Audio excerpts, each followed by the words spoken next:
আসসালামু আলাইকুম। আমি রাকিব শেখ। আমার বাসা মাগুরায়। আমি লুমিনাস আইটি ইনস্টিটিউটের একজন শিক্ষার্থী। আমি লুমিনাস আইটির সাথে দীর্ঘ 4 বছর যাবত আছি।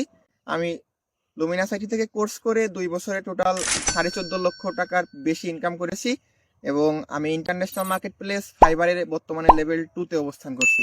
আসসালামু আলাইকুম, আমি মোস্তাফিজুর রহমান, নারায়ণগঞ্জ থেকে। আজ থেকে প্রায় 1.5 বছর আগে লুমিনাসিটির হাত ধরে আমার যাত্রা শুরু হয় এবং আমি আমার ব্যাচ চলাকালীন সময়ে আমি আমার ইনকাম সুনিশ্চিত করি। পর্যন্ত আমার ইনকাম 14 লাখ প্লাস। অসংখ্য ধন্যবাদ লুমিনাসিটিকে এত সুন্দর একটি কর্মস্থল তৈরি করে দেওয়ার জন্য। আসসালামু আলাইকুম, আদাব। আমি গৌতম সুর থেকে বলছি। আমি লুমিনাস আইটির একজন শিক্ষার্থী এবং লুমিনাস আইটির 2025 সালে টপ আনারদের মধ্যে দ্বিতীয় স্থান অর্জন করতে পেরেছি, যা সত্যি আমার জন্য খুব আনন্দের বিষয়। সবাই আমার জন্য দোয়া করবেন এবং আমি লুমিনাস আইটিকে অসংখ্য ধন্যবাদ জানাতে চাই এমন একটি প্ল্যাটফর্মে আমাকে কাজ করার সুযোগ দেওয়ার জন্য। আসলে লুমিনাস আইটি এমন একটি প্রতিষ্ঠান যেখানে স্বপ্ন দেখা নয়, তা কিভাবে বাস্তবে রূপান্তরিত করতে হয় তা শেখায়। ধন্যবাদ লুমিনাস আইটি।